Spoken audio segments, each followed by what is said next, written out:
There's a recognition that the model is important, but some kind of tweaks to the model so we can be more inclusive as a society. I've heard this several times from my aunties. Right? You see lah, they classify us Eurasian as others. Why don't they give us a classification?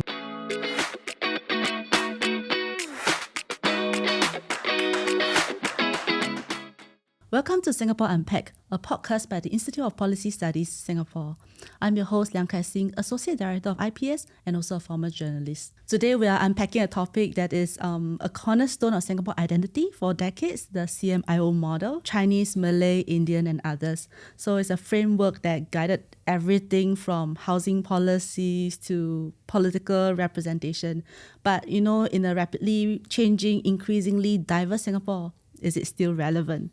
So today we have Dr Mathew Mathews. He's a Principal Research Fellow and Head of Social Lab. And also we have Elliott Danker, our Eurasian in the house. So welcome to the show. Thank you very much for having us. Glad to be here.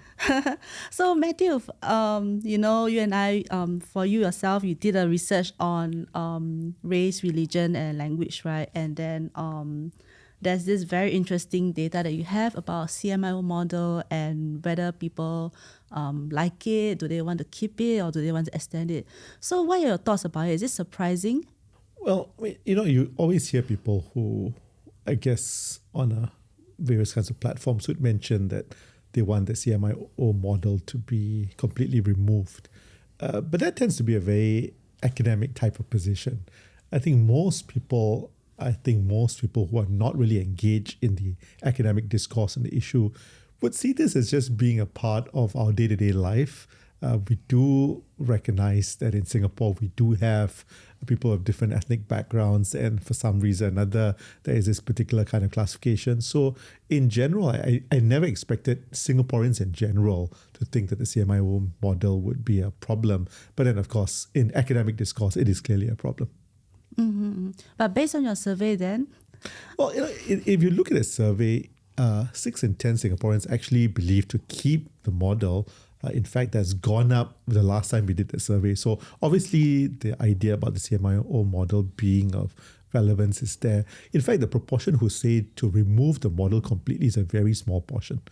The bulk, I wouldn't say the bulk, but there's a substantial portion, about a quarter, who say that we should try to expand it. So there's a recognition that the model is important, but some kind of tweaks to the model so we can be more inclusive as a society. So that makes sense because our society is trying to become more and more inclusive. So there will be people who would feel that you want to do something to the model so that the categories, the groups of people who are not represented get represented there. Now, of course, there's always a portion, again, about 20% or so, who just don't really follow along with this whole argument about the CMIO model. They're not sure, right? Yeah, they probably don't even know about what the model is, right? It's a framework.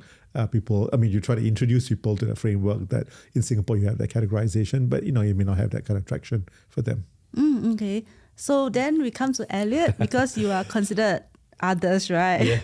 Yeah. What's your thought about it? Well, first of all, Matthew, I quite like the article you wrote, and I quite like the conclusion that you came to, talking about how it's useful on an administrative point of view. It really doesn't surprise me that you've got 6 in 10 Singaporeans who want to keep the model.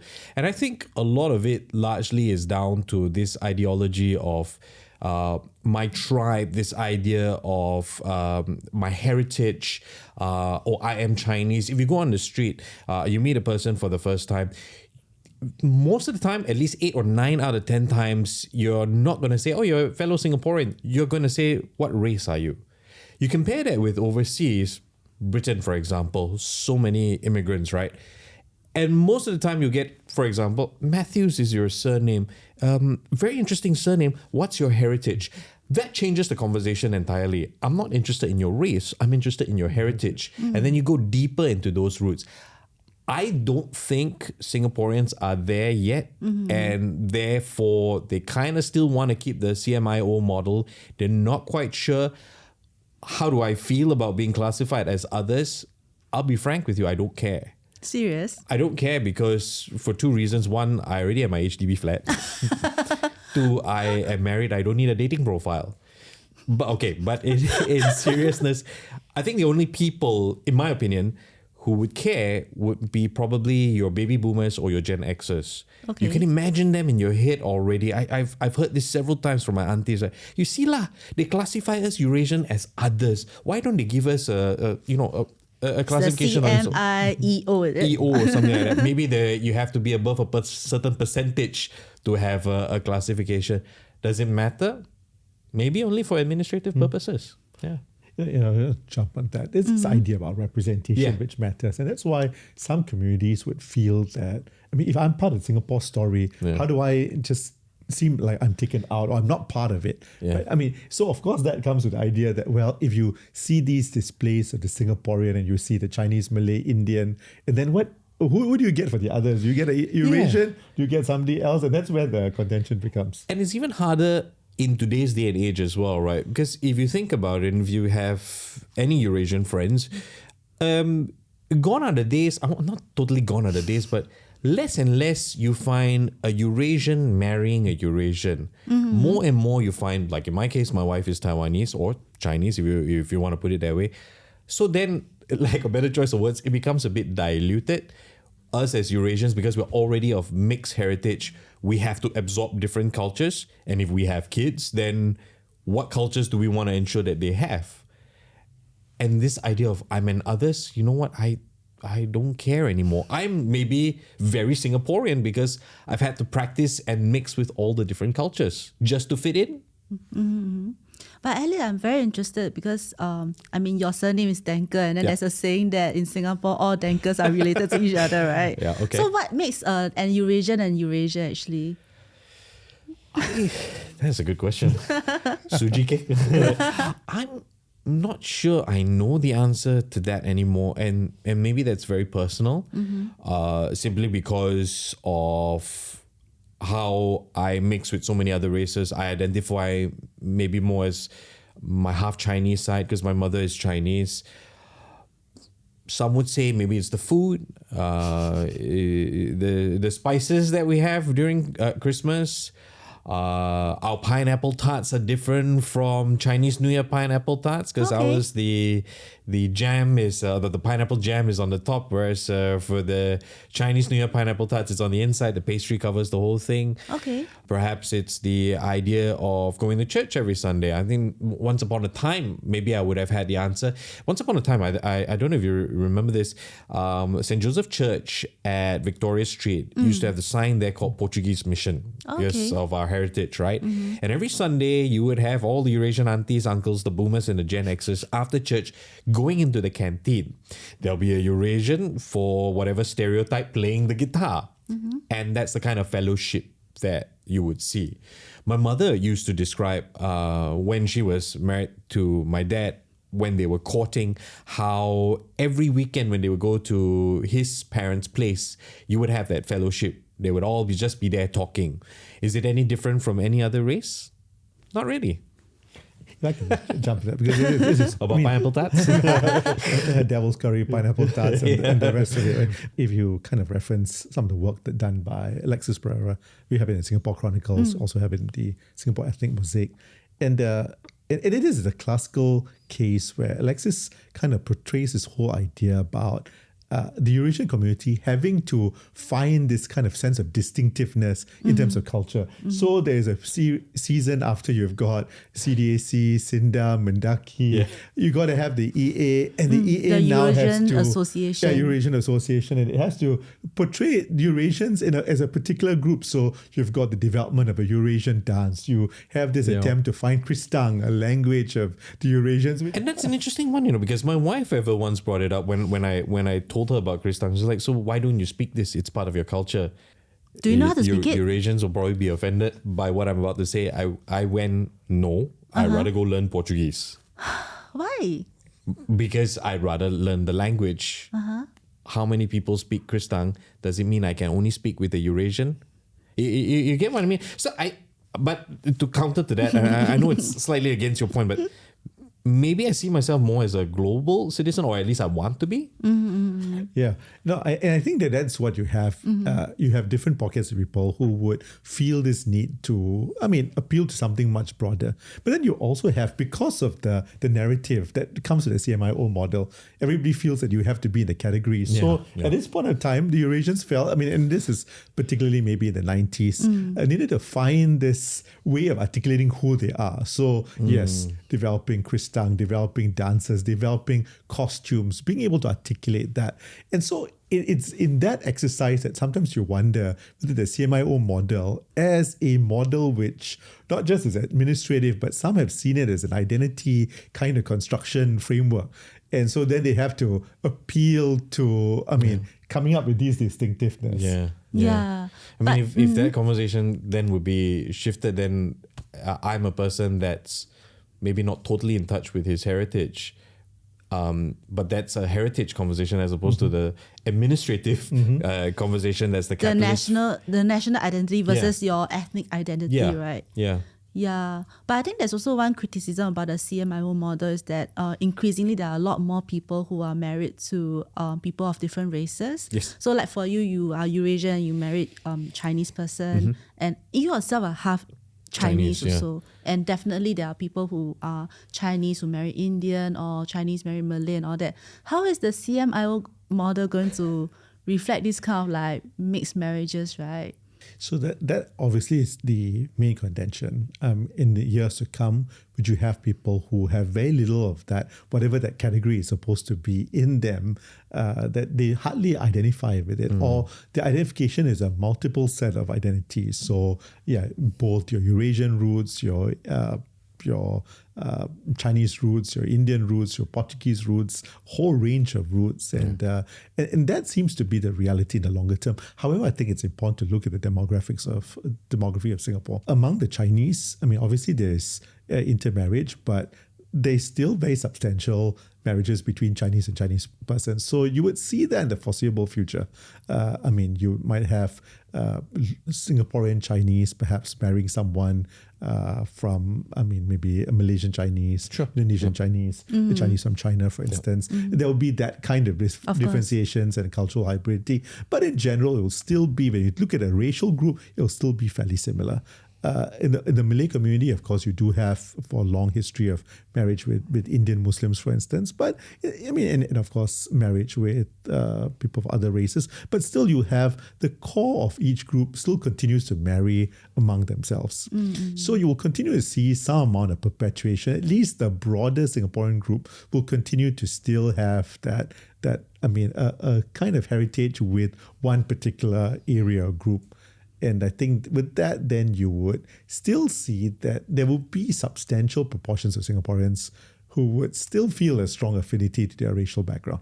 And also, there's also double-barreled races now, right? Yeah. I wonder what happens when you have more Eurasian Chinese or Chinese Indian or Malay Chinese, and if they all get dumped into the others bracket, then wouldn't this increase our numbers where others are concerned?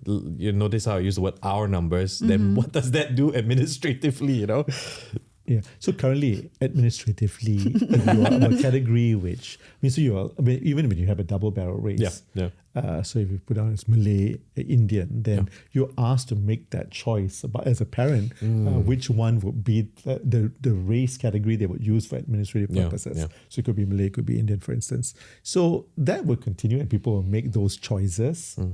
It's of course very interesting to know what kind of choices. Is there a particular kind of logic that people have when they make that decision? It could it be based on HDB housing quotas, and they say, well, most likely if I sell to a Chinese buyer, maybe I'll get a higher price. So no matter what, I should call that's quite a honestness, right? Because there were criticisms about the ethnic integration policy that if you are the minorities and you have to sell your flat to a minority, and then the house prices are not so high, right?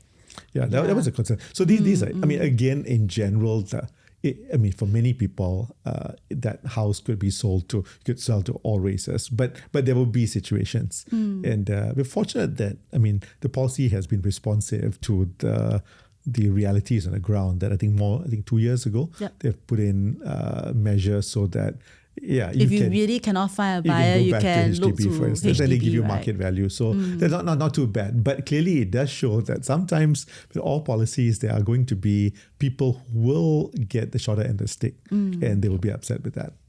Yeah. But that may not be that the whole policy is problematic, but there will be some people who will be affected. I think it's about finding that balance as well, right? I mean, you have to admit that policy was relevant when it came out. And it helped with racial integration, it helped with racial harmony, something that we're very proud of here in Singapore.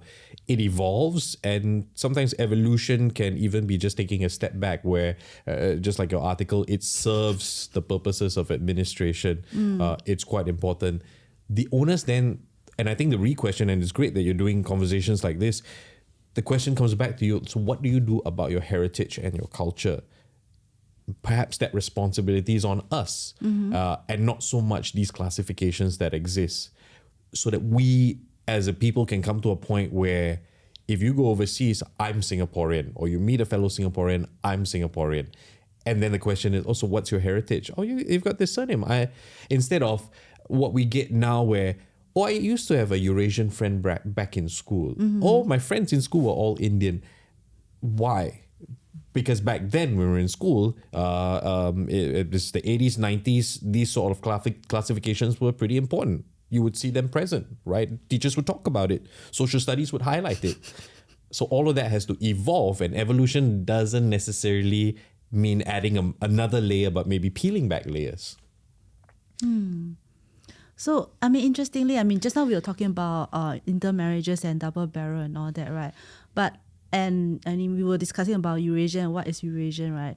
So right now there are a lot of Chinese men or women, they marry like Caucasians. So are they considered Eurasians for their offsprings? That is the social studies answer, where Eurasian means European Asian. Okay. And that again is the one of the origins of classification, right? Where during the British colonial time, a British man marries a Chinese woman. We tend to put it as Chinese woman, but could have been Malay, could have been Indian, Asian woman, and the offspring is Eurasian. How did they create the culture of Eurasian dance or clothes? Shouldn't they have been following whoever their fathers were, or whoever the European was? And whoever the Asian was? Is the clothes that we see now a blend of it? So if you think about it, we kind of we are a very young culture because we kind of created all of that. If you really look at origin stories, so to your question, that would be considered Eurasian by race. Okay. In fact, you have a term, New Eurasians. I think New Eurasian. New Eurasian. Are you serious? It's a real term. Yes, it's a real term that I think the EA uses when it refers, because you have the Eurasians which come traditionally, right? I mean, many who come. The ones who are really from the 1500s and then... That's right. And then you see them in, there's a settlement in Malacca, for instance, and people kind of draw some roots, because that gives you a root which is a lot more historical. And so when one wants to talk about heritage, for instance, you want to trace it to something which is a little bit more older, to be able to lay claim that this is something which is not something that's invented very, very recently. But then, so the differentiation now is that they are New Eurasians, and this would be. But we must remember also Singapore's racial categorization system is a little different.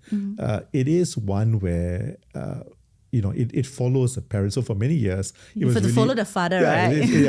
It's patriarchal. So it follows the father. So if the father was Chinese, then it would be Chinese. I mean, it would be, so there wouldn't be the situation where you create something called Eurasian. So it's really now communities kind of laying claim to new groups of people who'd want to make that identity, because clearly having that heritage both from a more Western background, an Asian background, it's an interesting combination for some, and people may want to recognize that as such. So then New Eurasian. So whether officially you're categorized as Chinese or Indian or Malay for that matter, you might want, if you're a product of marriage from both Western and Asian, you might want to consider yourself New Eurasian, and I assume that the Eurasian Association might welcome people of that nature too. Yeah, you just reminded me of a conversation I had with some friends of mine. So they live in Singapore. They've gotten Singapore citizenship.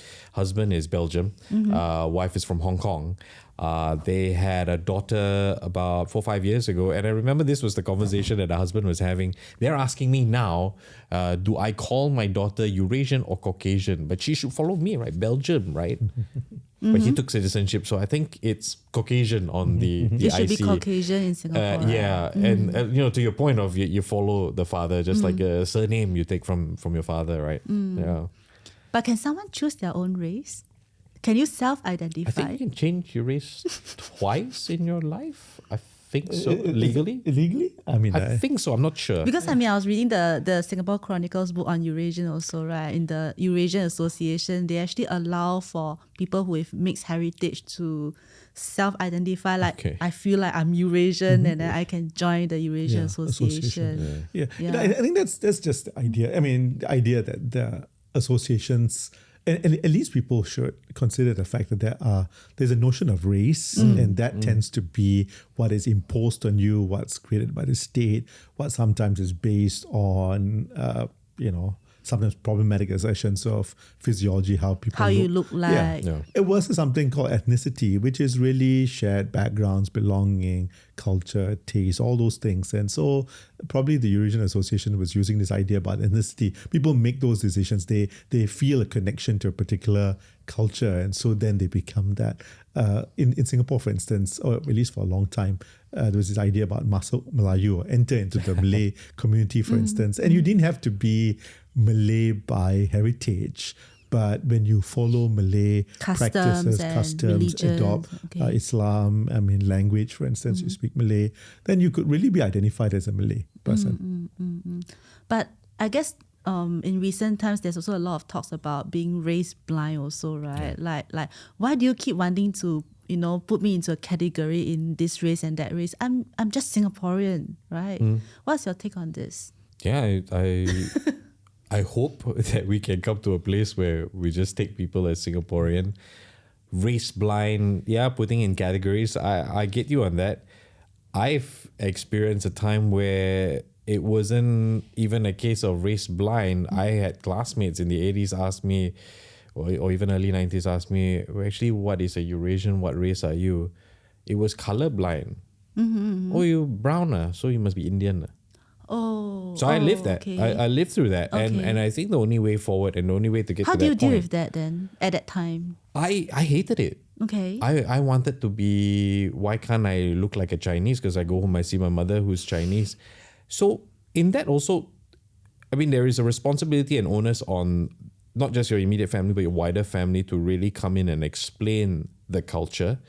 For a long time, I thought I was only Portuguese heritage. It was only recently when a Elliott Danker from Raffles Hotel, he's a historian for the hotel, explained to me, and it's like a long lost uncle, right? All Dankers are related.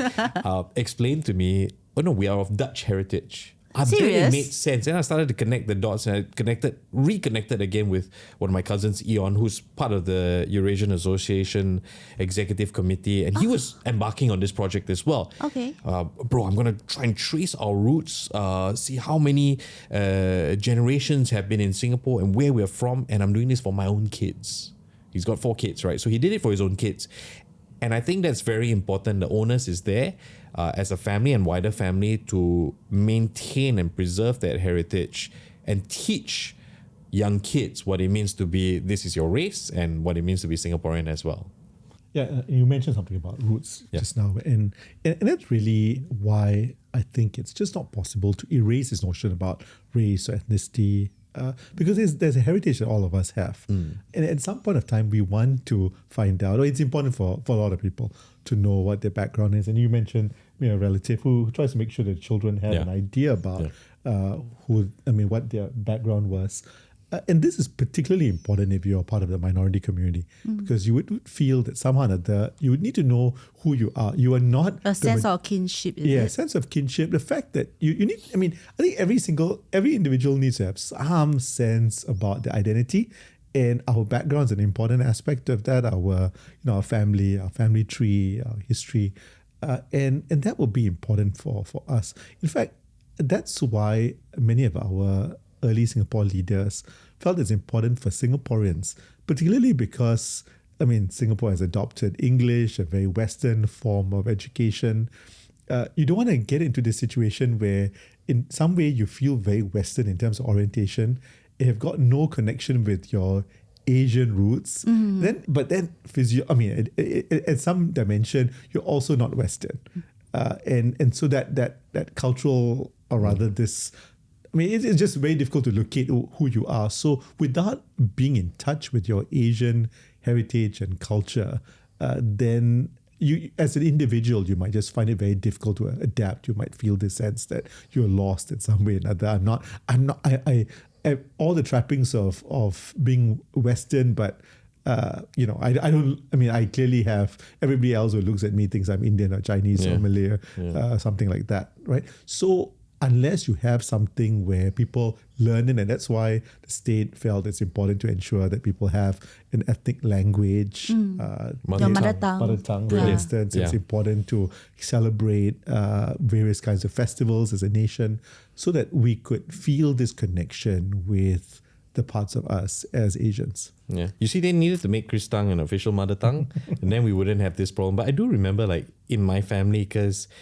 I think only my dad at that time married a Chinese, so my mom's Chinese, or maybe I have another relative. I'm a little bit of a brain block. But I remember this conversation amongst the uncles and aunties. Why is Elliott learning Chinese? Okay. It's hard for him. He should go learn Malay like all his other cousins. My mom stood up and said, no, I want him to remember his Chinese roots. He will have plenty of Eurasian, but I want him to remember his Chinese roots. That's why I want him to go study Chinese. No regrets till today. Okay. Because of that, I retained that. And maybe that also opened the door for me to embrace the wider side of my Chinese heritage. Hence, why most of the friends I have are Chinese. Even my wife is Chinese, for example. Because of that, how would it have been if I had studied Malay? I would have a very different cultural view and would have changed my preferences. It's possible. Maybe, right? Yeah. Maybe. Yeah, but of course, then when we talk about races and ethnicities, and when you embrace your tribe, and it also brings up the conversations like, is it like us versus them? Like, are we Chinese versus Malay versus Indian versus, So, this conversation is very difficult to navigate, right, Matthew? I think we also have to accept that we as individuals can handle multiple identities at the same time. We can learn how to embrace both. And in fact, ethnicity is very situational, right? And depending on the kind of connections I make to you, I can appeal to different aspects of who I am. To you, I'm Singaporean, for instance, and that would be our connecting point. So we certainly would have our ethnic heritage and our ethnic identities, and we will have a national identity. And that's the place where we can feel this need for cohesion, to be a part of each other's festivals, backgrounds, whatever we're doing, and really learn to embrace that. So it doesn't necessarily have to be something which is divisive. Yeah, I think the us against them sort of mentality comes when you have, and I think it's a minority of people, where you have this minority group of people, and we see them in different corporate settings, right? The moment they mix together, and it's just two or three of them, intentionally speak in their mother tongue when there are other people present. You mean the minorities or the majority As races? in, it's a minority group of people. Okay, They could be Chinese, Malay, Eurasian, whatever. But it's just a minority group of people. When they get together, they intentionally speak in their mother tongue language. So it's a bit of tone deaf as well, or race deaf. The inability to say, hey, wait a minute, we're in a corporate environment, we're not a general environment, not a home environment, we're in a corporate environment, and we should speak the common language, because that's what it means to be working together, and that's part of our semi-Western Singaporean identity. So I feel that maybe that us against them kind of stems there. Or if, let's say, you have, and just an example, say 5 Chinese working in an international company, and they see each other in the pantry and they just break out in Mandarin. If they're alone, fine. But if there are other people as part of the conversation, that's something we got to think about. Yeah, it's a bit problematic, right? Yeah. So really that comes to the idea about the Singapore identity. The Singapore identity is meant to be an inclusive identity by our different ethnic backgrounds. We are Singaporean. And being Singaporean means we try to include as many people as possible into our lives and embrace those cultures. That's why we find common spaces. Language provides us that opportunity. That's why English is pretty much the language that all of us have gone through school with, and that allows us, despite the other languages that we are familiar with, to be able to use it. Now, that does not preclude people from using the other languages. In fact, that will continue, and and people have reasons why they would like. Maybe you feel a certain connection, and you both come from certain backgrounds, and we do have substantial number of Singaporeans who grew up perhaps in another country where English was not their main language. They clearly have an affinity to their mother tongue, and they might speak that with people who are similar. But really, it's one thing to be able to find that connection with one another, but if it's used as what Elliott mentioned as a way of, cutting other people out of the conversation, that won't be too good. It's interesting, all of this started as a very constructive question, and even in articles written or even in ministries or where policy is concerned, a constructive questioning of the administrative process where race is concerned. But Mathew, I think you really hit the nail on the head when you said the Singaporean identity is an inclusive identity. The administrative side of it, the CMIO, should not sort of limit us, but actually should enable us to embrace the fact that we are this inclusive. I think we cannot confuse race with heritage. And that tends to happen when you have a CMIO model. You immediately start to identify with all the heritage parts. I think you touched on this a little bit earlier on. And that maybe is the barrier to us understanding the evolution of the CMIO model. Okay. This is, it's so complicated in the way that, yes, the Singaporean identity is I think it's very strong right now. But then if you add in new citizens to the equation, right? And new citizens, they can come from anywhere in the world, right? They can be Chinese, they can be and they can come from as far as Europe and even Africa and all that. Then how do they fit into our society then? Oh, there you go. Yeah, it's race versus heritage. Yeah. So this is where if the model the model needs to be one where we consider that. Now, currently, of course, everybody can fit in because there's an others category. Everyone can fit. Everybody can be in part of others. So if you look at it from one dimension, the CMIO model makes it very clear that whatever category you're in, you can be part of this model because you're part of the others. Now, unfortunately, the term others as currently used seems to be pejorative. It seems like you are other, you are outside. And of course, that's not very, very helpful. In an article that my colleague and I wrote, we referenced a colleague of ours, Shamil, who was calling for us to redo the CMIO model or talk about it as the OIMC model. Where it's others come first. His main point was others come first. It's a recognition that we need to remember. And we need to recognize that, the others are just as much a part of our landscape and should be fully embraced. And so I think that's where it's really more, would there be a way for us to have a CMIO, A, B, C, D, E, F kind of model? It's not possible. It might, right? If there's a substantial group of people who come into Singapore and maybe 10%, 15%, all that, it might change the equation, right? If it's at that proportion, I think it will. But I think there will be a big question about whether, based on current policy, it seems like there was an attempt to try to keep the balance between the groups. So, if that policy does not change, it would seem like as we move into the foreseeable future, we'll always be a country where there will be a majority Chinese population and then groups of Malays and Indians and a small group of others. Now, of course, if that project of keeping this balance is removed, then you might see the situation where you might have the CMI or A to Z kind of model. Maybe CMIO AZ. Yeah, maybe that will work, right? So you cover the whole spectrum, A to Z. Maybe. Okay. Yeah, but I think for CMIO, we talk about administrative, right? So definitely it's also about education, right? Because a lot of the associations is closely linked to helping the less advantaged groups and students and all that. of course, we have CDAC, we have Mendaki, we have SINDAS, and of course Eurasian Association, right? Yeah. But then, do we see anyone falling through the cracks then? In terms of groups which are not, Yeah. Are you going to start an others association? I think currently the system, firstly, there are a lot of national programs that take care of people's needs. So without any of our self-help groups, individuals or whatever ethnic background would be able to get help from national programs, whether whether it's need for financial assistance or help, you can get that.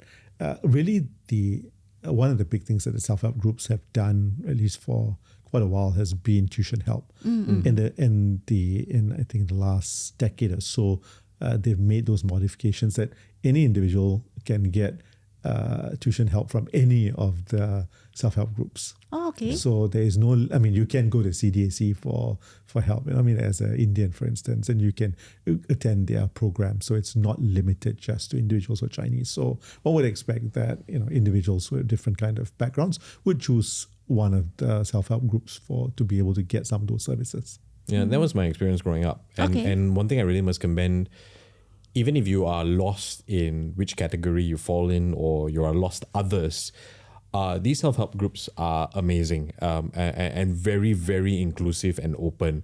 I remember taking advantage of it as a secondary school student, going for tuition at the CDAC. An Indian girl who was, I guess she was Indian Chinese, was also there. I remember this. And I'm grateful to the Eurasian Association for helping me get bursaries to get through law school. These bursaries were from the Buddhist Lodge. So they talk to one another, they help one another, and they have that common goal, which is to do good for the individual, for the needy individual, if you put it that way. I remember even I needed a computer, and the Eurasian Association found funding to buy me a laptop, and thanks to that I could get through tertiary education. Where did they get the money from? Could have been a Chinese or a Malay or an Indian, who knows. But helping the less privileged, I think we cannot be bound by, we cannot see just because it's called SINDA or CDAC that, they only help their own kind. They exist to help, and more people need to know that they exist to help Singaporeans. But also related to this topic, and even thornier, is about the GRC system also, right? Because every GRC you need, someone from the minority, and just to make sure that everyone's represented. So, is there any leeway for any change in the foreseeable future, Matthew? Well, it again depends on whether the existing policy of keeping the proportions of the races fairly similar, constant. If that's going to apply, then you would clearly want to have in Parliament representation of the different groups. And so then it would make sense to keep this current model CMI. In fact, currently I and O go together. So, the individuals so what will happen is that the proportion of Indians and others are taken together as a group. So, that helps to ensure that if you've got, I assume that over time, if you've got more people of, Filipino ancestry, for instance, were here, you might have, a person of Filipino background who would probably qualify under the I and O category, for instance. I think it's very fair, and it's also like a check and balance, which we're very famous for here in Singapore. Can you imagine if the government was run by all Christians? What does that do as far as the importance of holidays? Means Chinese New Year decorations don't come up on Boxing Day, but they'll come up even later. I say that as a joke, but if you think about it, that's fair, right? Representation for GRC. I think even where presidential elections are concerned, the president who represents Singapore, which is a multiracial country, society, makes perfect sense that the race changes every election, every couple of elections. I don't know the exact numbers. So I think that representation plays a part, because you don't want less represented people to be forgotten or races to be forgotten. And also for Eurasians, sometimes you also have MP representing you or the MMP representing your community also, right? We even, and I remember this, we even look at Parliament, at Eurasian ministers, and we go, and I've seen, people telling younger generations, see, when you grow up, you can be like this. Do you want to be, you want to be part of the government? Do you want to be a minister? You see, this is an example. He's a Eurasian person, or she's a Eurasian person. So that can go a long way as well. You need to inspire. True. Or you grow up, you can become a swimmer, like Joseph Exactly. Schooling. Yeah. So wrapping up, so if you have one wish, one suggestion to the current system, what would it be? Wow. Doctor? Well, I had my little laugh just now when I said maybe we should have a CMIAZ model where really people understand that we have a model, we need to have that model, but we also want to be inclusive to all these other categories of individuals, especially as we are a country which absorbs more and more people around the world. We want to allow them to know that they are part of that, and we include all. Maybe that term others was useful years ago, but today I don't think people look at the word others the same way, and so we might have to find another way of communicating, A nicer way of saying that you're all that. included, no matter which racial background you come from. A to Z, you're accepted here. Maybe we should just call it just a race category. I'm actually wondering, is it actually called CMIO, or are we doing this because we see those pie charts with CMIO, Chinese, Malay, Indian, others, and we sort of nickname it that? I tried to research a bit, and it seems to be a CMIO. Maybe that thinking or that mentality just needs to go away. What's your race? I'm Eurasian. What's your citizenship? I'm Singaporean. What's your ethnic background? I'm Portuguese, Dutch, Chinese. But there's so many categories to identify with. I wonder if that perhaps is a common problem in countries and societies that are largely built by immigrants, that have so many races. A New Yorker, for example, is a proud New Yorker, and they are not American white person. They're a New Yorker, and they stand out, and they will say they stand out above everyone else in the United States. Oh, you're from the US? Yeah, I'm from New York. That's starting to happen in a country or in a state like London. The national dish is curry. Wait a minute, I thought it was fish and chips. But you see, that's immigration and what it does. And because we're so young, we're only 60 years old, is that a little challenge that we have to go through to find the identity of what it is to be Singaporean? You would say inclusiveness. Some would say Singaporeans quite resilient.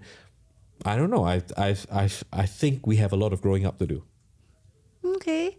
So, thank you today. Thank you, Elliott. Thank you, Matthew, for joining us today at this episode of Singapore Unpacked. Thank you. If you enjoyed this episode, do follow or subscribe to the show, leave a rating, or share it with someone who cares about Singapore's future as much as you do. Thank you all for listening in. See you on the next episode of Singapore Unpacked.